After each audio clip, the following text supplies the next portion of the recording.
오늘 제가 에베소 6장 4절 말씀을 한 번만 더 짧은 구절이니까 우리 합독하고선 제가 말씀을 증거하도록 할게요. 다 같이 한 목소리로 시작. 또 아비들아 너희 자녀를 노엽게 하지 말고 양육하라. 아멘. 아멘. 우리 성도님들이 물론 사람마다 좀 다를 수 있습니다만 가장 마음이 아파서 오기 싫은 달이 있습니다. 조금 전에 말씀드린 것처럼 각각 다르실 수 있습니다만 대체적으로 5월 달에 가장 교회가 오기 싫은 달 중에 하나라고 합니다. 왜냐하면 어린이 주일이 되면 자녀가 없는 그런 분들이 눈물을 흘리는 그러한 주일이 될 수가 있고, 어버이 주일에는 효도하고 싶습니다만 더 이상 살아계시지 않는 부모님 때문에 눈물을 흘리는 이들이 있고, 또 부부 주일에는 혼자 된 이들이 가슴 아픈 주일이기도 하고, 그리고 좀 화목하고 그리고 행복한 가정에 대한 설교를 들으면 가정이 화목하지 못한 그런 이들에게는 좀 힘들어하는 그런 주일이어서 5월이 가장 예배 드리러 오고 싶지 않은 그런 달이라고 하는 이야기를 하기도 합니다. 사실 가정 그러면 참 행복하고 따뜻한 그러한 장소이긴 합니다만, 또 다른 면에서는 내가 숨김이 없이 내 자신을 드러내 보일 수밖에 없는 장소이기 때문에 목사인 저로서도 말씀대로 사는지 혹은 말씀대로 살지 않는지를 그냥 민낯을 보여줄 수밖에 없는 곳이 가정이기 때문에 항상 부담스러운 장소이기도 한 장소가 바로 가정이라는 생각이 듭니다. 오늘은 어린이 주일이다 보니까 제가 여러분들과 함께 어떤 이야기를 하면서 하나님의 음성을 들을까 생각하다가 이 부모와 자녀의 관계에 대해서 한번 하나님의 음성을 듣고 그리고 은혜를 나누고자 합니다. 가만히 생각해 보면 이 부모와 자녀와의 관계는 문제가 생길 여지가 없는 관계가 부모와 자녀의 관계입니다. 그럼에도 불구하고 문제가 생겨난다면 이것은 틀림없이 가정을 깨버림으로써 하나님의 나라와 그 의를 방해하고자 하는 마귀의 역사임을 우리는 아셔야만 합니다. 디모데후서 3장 2절에 보면 말세의 고통의 때가 이르리니 부모를 거역한다라는 말씀을 하고 있습니다. 말세의 어두운 영의 역사로 인하여서 어떻게 해서든지 간에 믿는 사람들을 유혹하여서 하나님과의 관계를 깨버리려고 하는 그 마귀가 가장 많이 하는 일 중에 하나가 부모를 거역하게 하는 일이라고 하는 것입니다. 그러니까 우리는 이 말세가 가까우면 가까울수록 정신을 바짝 차리고 하나님의 말씀을 붙잡고 하나님의 말씀을 따라서 살고자 하는 그러한 열망과 열정이 있어야만 합니다. 주 안에서 순종하라 하는 말은 여러분 가만히 생각해 보면 우리 하나님 앞에서 크리스찬으로서 살아가면서 나를 낳아주신 부모에게 순종하는 것은 어떻게 보면 당연한 일입니다. 그런데 이 당연한 일이 결코 쉽지가 않습니다.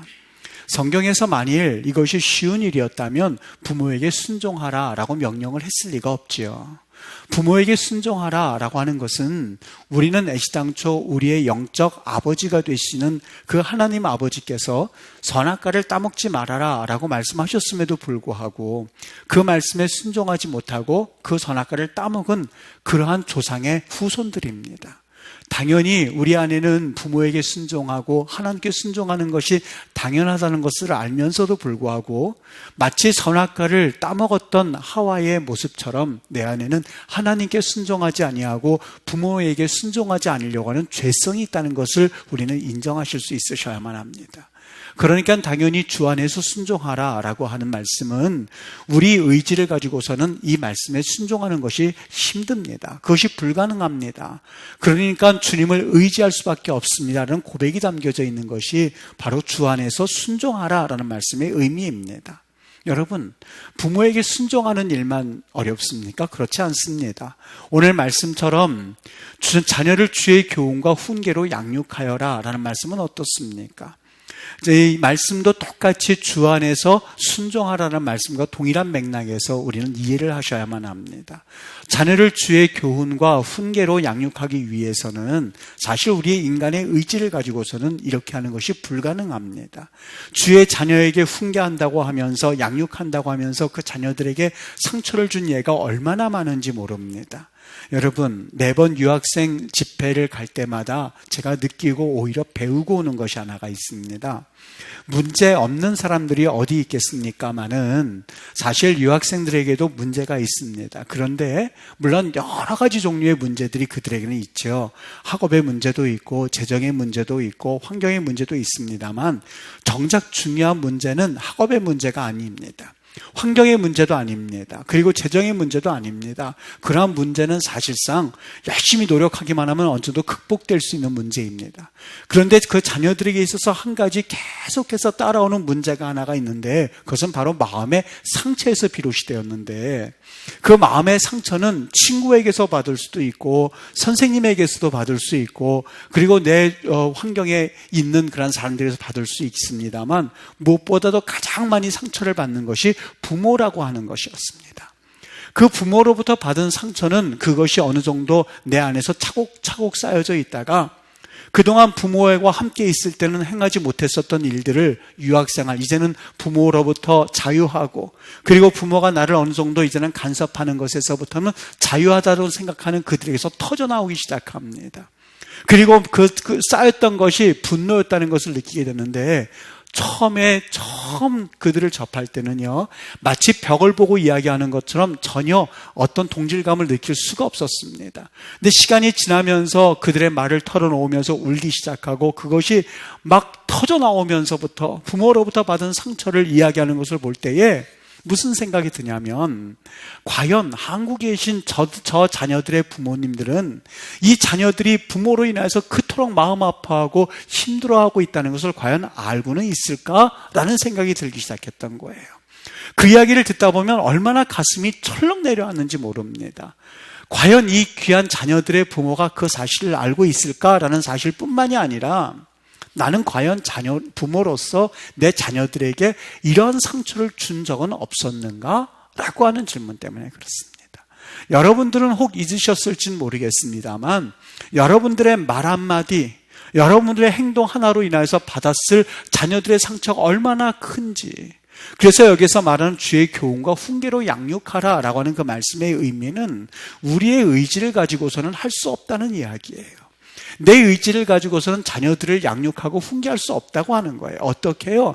예수님의 마음이 충만하게 내 안에 자리 잡고 있을 때에, 성령에 충만하여서 하나님의 은혜가 가득 차 있을 때에 비로소 가능한 것이 주의 훈계와 주의 양육으로 그들을 양육할 수 있는 사건이 바로 오늘 우리에게 주셨던 말씀입니다. 여러분, 제가 그 자녀들, 그 유학생들과 이야기를 나누면서 항상 떠올리는 말씀이 있습니다. 예수님께서 십자가를 지시려고 골고다 언덕으로 올라가시는데 얼마나 고통스러웠겠습니까? 너무나 고통스러운 나머지 땅바닥에 쓰러졌을 때에 예루살렘의 여인들이 예수님을 생각하면서 마음 아파서 그 자리에서 구슬피 울었던 모양입니다. 예수님의 그 마음이 느껴져서 얼마나 마음이 아픈지 모릅니다. 구슬피 울고 있을 때에 그 고통 가운데 골고다 언덕을 올라가시던 예수님이 그 여인들을 보시면서 하셨던 말씀입니다. 뭐라고요? 예루살렘의 딸들아, 나를 위하여 울지 말고 너희와 너희 자녀를 위하여 울라라고 예수님께서 말씀하셨던 사건입니다. 여러분, 이 말씀이 이해가 되십니까? 사실 저는 부모가 되기 전까지 이 말씀이 잘 이해가 되지 않았습니다. 지금 가장 고통당하고 있는 예수님을 보면서 그 예루살렘의 여인들이 눈물을 흘리고 있는데 예수님께서 무엇 때문에 그 여인들을 바라보면서 나를 위해서 울지 말고 너희와 너희 자녀들을 위해서 울라고 하셨던 것일까? 도대체 그 의미가 무엇이었을까? 예수님께서 그 말씀을 하셨던 것은 지금 내가 받고 있는 고통도 고통이지만 앞으로 너희들이 받아야 할 그 고통, 너희들이 경험해야 할 그 고통은 내가 경험하고 있는 그 고통보다 훨씬 더 큰 고통이기 때문에 예수님께서는 그 말씀을 하셨다는 생각이 들었습니다. 사실 역사의 그 내용을 가만히 보면 예수님이 십자가에 달려 돌아가신 후 약 70년 이후에 바로 로마의 티투스 장군에 의해서 예루살렘이 멸망을 당하거든요. 자녀들이 막 거기에서 살해당하고 몰살당하고, 그리고 아내와 딸들은 그 로마 사람들에 의해서 겁탈을 당하고, 그리고 포로로 끌려가고, 그리고 나서 그 민족들이 모두 흩어지는 기가 막힌 상황에 처하게 됩니다. 남자들은 무참하게 살육당하는 그런 상황 가운데서 아마 예수님께서 그것을 예언하셨던 내용이 아닐까 하는 생각이 들기 시작했습니다. 여러분, 과연 예수님께서 70년 이후에 일어날 그 사건만을 바라보시면서 예루살렘의 딸들아, 나를 위해서 울지 말고 너희와 너희 자녀를 위해서 울라고 말씀하셨을까요? 아니요. 그렇지만은 않을 겁니다. 오늘 그 말씀을 듣고 있는 현대를 살아가는 여러분과 나를 위하여서 예수님께서 그 말씀을 하셨다는 생각이 들지 않으시나요? 목회자인 저에게 대부분의 어떤 부모님들은 허둥지둥 와서 울면서 자녀를 위해서 기도해달라고 하시는 부모들이 가끔 있습니다. 가만히 얘기를 들어보면 무슨 생각이 드냐면 늦어도 너무 늦었다는 생각이 드는 자녀들이 있습니다. 그러면서 그 부모들이 꼭 하시는 말씀이 있어요. 뭐라고 말씀하시냐면 나름대로는 잘 길러보려고 노력을 하셨다는 거예요. 기도도 했다는 거예요. 그런데 너무 늦어서 이미 자녀들이 하나님을 떠나고 이제 더 이상 돌이킬 수 없는 상황 가운데 있는 상태에서 그때서야 비로소 하나님을 찾는 경우를 종종 보게 됩니다. 여러분, 세상의 마귀가 얼마나 우리 자녀들을 유혹하고 우리의 자녀들의 가치관을 흐트러버린지 여러분 아십니까? 저는 아직도 기억하고 있어요. 제가 한국에서 본 게 아니라 아마 우리 한국에서도 그때쯤 되었을 텐데 영국에 있었을 때 타이타닉이 개봉된 적이 있었습니다. 타이타닉이 얼마나 아름답습니까? 막 배 위에서 그 남자와, 이름은 지금 디카프리오죠. 그 사람과 캐서린인가요? 그 사람이 배에서 이렇게 막 두 손을 들고 이렇게 달려가는데 그 광경을 생각하면서 너무너무 기가 막히게 아름답다고 느꼈습니다. 제가 보기에도 저런 광경이 얼마나 아름다운가 생각을 하면서 가만히 생각을 해봤는데 여러분, 그것은 아름다운 광경이 아니었습니다. 그 여인이 이미 약혼녀였었어요. 그리고 약혼한 남자가 있었는데 어떻게 보면 그 상황은 외도하는 상황이었었어요. 그리고 주차장이었었나요? 거기에 들어가서 그 다른 남자친구와 정사 장면을 벌이고 있는데 그 장면을 너무 푸근하게, 어떻게 보면 참 로맨틱하게 그걸 그려놓았던 거예요. 그리고 약혼 남자는 마치 아주 모렴치한, 아주 파렴치한 사람을 그려놓음으로써 그 광경이 너무 당연한 것처럼 생각을 하게끔 만든 영화가 타이타닉이었었거든요. 그 광경을 지금도 가만히 생각해 보면 그렇게 돼서는 안 되는데, 그렇게 살아서는 안 되는데 하는 그런 면을 가지고 있는데, 그것을 볼 때만큼은 마치 그렇게 외도하고 다른 남자를 만나는 것이 아름답고, 그리고 로man틱하고, 그리고 사람들에게 어떤 감성을 불러일으키게끔, 그래서 기독교 가치관과는 전혀 다른 이야기를 하고 있다는 것을 저는 그것을 보면서 한번 느껴볼 수가 있었습니다. 여러분, 세상은요, 우리 자녀들을 그냥 내버려 두지는 않습니다. 그냥 내버려 두면 그 자녀들이 저절로 알아서 클 것이라고 생각한다면 큰 착각입니다. 그리고 우리는 물질적으로, 그리고 그들에게 풍부하게 그들을 대해줌으로써 나는 부모의 역할을 잘했다고 생각할 때가 있거든요. 잘 아실 겁니다. 로마의 네로의 어머니 아그리피가 자신의 아들 네로를 얼마나 사랑했는지 모릅니다. 그 어머니가 자신의 아들 네로를 너무너무 사랑한 나머지 자기 남편을 살해하고, 그 어머니 아그리피는 자기 아들 네로를 왕으로 세우지 않습니까? 그리고 그 아들이 왕으로 된 것으로 끝나는 것이 아니라 예쁜 아내를 얻어다가 그의 부인을 가져다 놓습니다. 여러분, 지금 생각해보면 1등 부모입니다. 자녀들 왕으로 세워줬지요. 아내를 만나게 해줬지요. 그리고 모든 권력을 네로가 가질 수 있도록 집중해서 그 어머니가 최선을 다해서 만들어준 어머니였었습니다. 결과는 어떻게 됐는지 잘 아시지 않습니까? 네로가 끝내는 자기의 어머니를 살해하고, 그것에 대해서 어떤 마음을 가졌는지 모르겠지만 끝내는 그는 자살하고야 맙니다. 그것이 바로 네로의 일생이었습니다. 어떻습니까? 여러분, 오늘 너희 자녀를 분노하게 하지 말아라 라고 했을 때의 그 말씀은 물론 명령형입니다. 자녀를 분노하게 하지 마십시오, 이렇게 화나게 하지 마십시오, 이렇게 말씀을 들을 수 있습니다만, 여러분, 그 말씀은 단순히 명령형일 뿐만이 아니라 그 말씀에 숨겨진 또 하나의 행간의 의미는 우리 의지로서는 자녀를 화나게 하지 않을 수 없습니다. 우리 하는 말 자체가 그 자녀들을 힘들게 하고, 우리는 참으로 그 자녀를 위해서 말한다고는 하지만 그 자녀들이 받는 상처가 얼마나 큰지 모릅니다. 그리고 부모를 원망하게 되고 그것이 쌓이고 쌓여서 그것이 몇 년 동안 축적되어 있다가 나중에는 아무것도 아닌 일에 터지고 그것으로 인해서 자녀가 망가지는 경우를 우리는 사실 상상조차 하지 못하고 살아가고 있고, 아무렇게나 말하고 살 때가 얼마나 많은지 모릅니다. 그래서 여기 너희를 자녀를 노하지 않게 하라는 그 말씀은 명령형이기도 합니다만, 그 말씀은 예수님을 믿을 때에 비로소 그렇게 되어진다는 말씀입니다. 예수님을 바라볼 때에 자녀를 보는 눈이 달라지게 되고, 예수님을 바라볼 때에 우리의 생각이 바뀌어져서 자녀에게 대한다는 이야기입니다. 여러분, 어느 한 목회자를 제가 소개하려고 합니다. 그 목회자는 고등학교 때부터 의과대학을 가려고 준비를 했던 목회자입니다.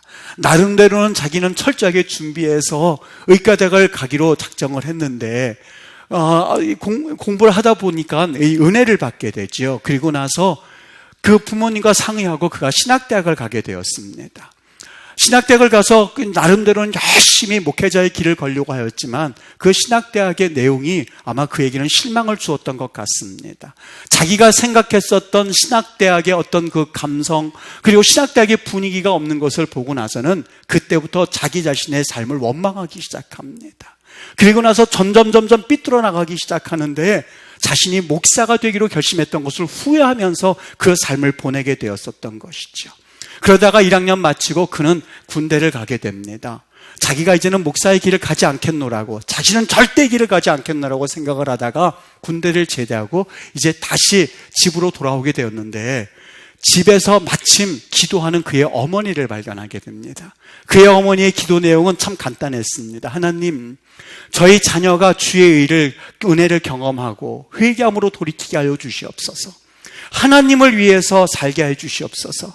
자신의 이름이 무엇인지 깨닫게 하시고, 그리고 하나님을 위해서 복음을 증거할 수 있는 주의 종으로 살게 하여 주시옵소서. 세계를 다니면서 하나님 앞에 하나님을 부르짖으며 복음을 가장 잘 전할 수 있는 하나님의 사람이 되게 하옵소서. 여러분, 그 어머니는 그 자녀에게 단 한마디도 네가 주의 종으로서 어떻게 살아야 된다고 말하지 않았습니다. 그냥 그 아들이 있든지 없든지 간에 기도하고 있었을 때에 그 자녀가 우연히 그 어머니의 기도를 듣게 되지요. 그리고 나서 그가 삶을 어떻게 살아야 될지 그때 결심을 하게 됩니다.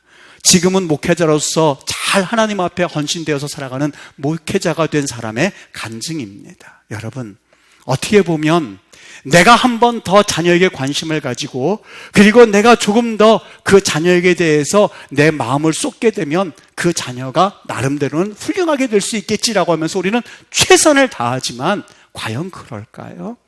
하나님의 손길, 하나님의 은혜, 하나님께서 역사하시는 그 은혜가 아니고서 내 자녀를 과연 올바로 양육할 수 있다고 생각이 되어지십니까?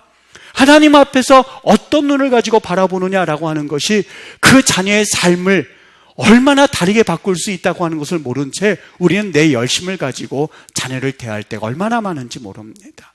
학교 성적이 항상 꼴찌인 소년이 있었습니다. 예술학교에 3번 지원했다가 낙방을 하게 되었거든요. 아버지가 손을 잡고 집으로 돌아오면서 탄식을 합니다. 아이고, 왜 하필이면 이런 바보 같은 녀석이 우리 집에 태어났을까? 그 소년이 바로 세계 최고의 조각가 로댕이었습니다. 한 소년이 하나에 하나를 더하면 왜 둘이 되어야만 하냐고 선생님께 따져 묻습니다. 어떤 날은 새끼를 낳으면서 온종일 오리알을 품기도 하였습니다. 담임 선생님이 그를 문자로 낙인 찍어서 13살 때 퇴학을 당했습니다. 그리고 부모에게 편지를 씁니다. 이 자녀는 더 이상 학교에서 감당할 수가 없겠노라고. 그 부모가 그 편지를 받아들고선 그 자녀가 왔을 때 그 자녀에게 그 편지를 읽어줍니다. 너는 너무나 똑똑하여서 사실상 학교에서 더 이상 배울 수가 없대. 그리고 나서 이제는 집에서 교육을 받는 것이 훨씬 너에게는 유익하대. 그 어머니가 편지의 내용을 바꾸어서 그 자녀에게 말해줍니다. 그 편지의 내용을 들었던 이 자녀가 마음의 자부심을 가지고 어머니와 함께 교육을 받게 되는데, 그 소년이 바로 에디슨이었습니다. 여러분, 내 자녀가 더 이상 다른 아이와 같지 못하다고 해서 속상하십니까? 그때말로 우린 기도할 때입니다. 어떻게 해요? 하나님의 눈으로 자녀를 바라보게 해달라고 기도하실 수 있으셔야만 합니다.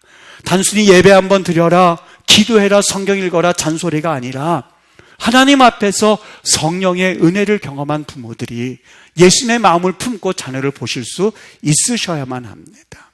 자녀들을 잘 먹이고 입히고 교육시키고 그래서 우리 자녀에게 최선을 다했다고요? 아니요. 그 자녀들이 조금 굶어도 괜찮습니다.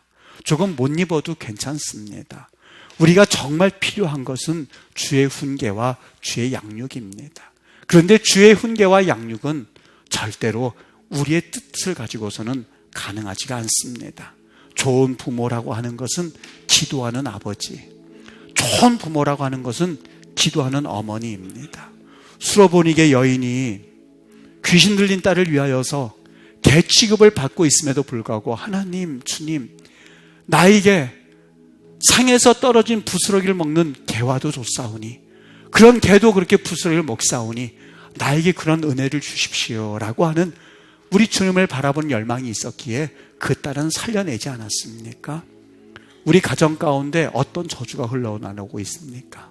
우리 가정 가운데 어떤 끊어지지 않는 악한 영의 역사가 있다고 생각이 되어지십니까? 부부싸움 한다고 해서요? 그 책임을 서로 전가시킨다고 해서요? 아니면 내가 지금보다 조금 더 자녀들에게 더 어떤 나은 혜택을 주면 자녀가 나을 수 있다고요? 그렇지 않습니다. 우리 신앙인의 가치관은 달라야 됩니다. 세상 사람들의 가치관은 달라야 됩니다. 세상은 그것으로 만족할 수 있을지 모르겠지만 여러분과 저와는 이름이 다른 사람들입니다. 크리스찬 부모들입니다. 해답은 예수 그리스도입니다. 예수 그리스도를 충만하여서 예수님의 눈으로 자녀를 바라본다면, 예수님의 계획을 가지고 자녀를 바라본다면, 예수님의 은혜를 가지고 자녀를 바라볼 때에 우리 자녀들은 정말 하나님 은혜 가운데 자라날 수 있는 믿음의 자녀들로 성장하게 될 줄 믿습니다. 우리 사랑하는 우리 임마누엘교회 성도님들, 다시 한번 우리 하나님을 믿어드리십시오. 의심하지 말고 그분을 믿어드리시고 신뢰하시고 우리 하나님은 나의 모든 것 되십니다라고 고백하시면서 그분을 바라보십시오. 하나님이 일하실 것이고 하나님이 붙잡아 주실 것이고 하나님이 우리 자녀들을 통하여서 놀라운 일을 이루실 것을 확신하시기를 바랍니다. 주님의 은혜 가운데 내가 너무 자녀들에게 못해 주었어 하는 부모들이 있습니까? 실망하지 마세요. 우리 하나님은 여러분의 그 수고와 여러분의 눈물을 결코 꺾으시거나 끄시는 분이 아닙니다. 내가 또 모든 것을 다 해줬다고 만족하고 계십니까? 아니요. 이제부터라도 기도하셔야만 합니다. 우리 예수님께서 말씀하신 너희와 너희 자녀를 울라라고 하는 그 말씀대로 눈물을 흘리면서 자녀들 위해 엎드려 구할 때에 하나님의 역사를 보는 은혜를 주실 줄 믿습니다. 이런 귀한 은혜가 오늘 어린이 주일을 맞아서 부모된 우리에게 나타날 수 있게 되기를, 또 그런 은혜가 충만하여지기를 예수님의 이름으로 간절히 축복합니다.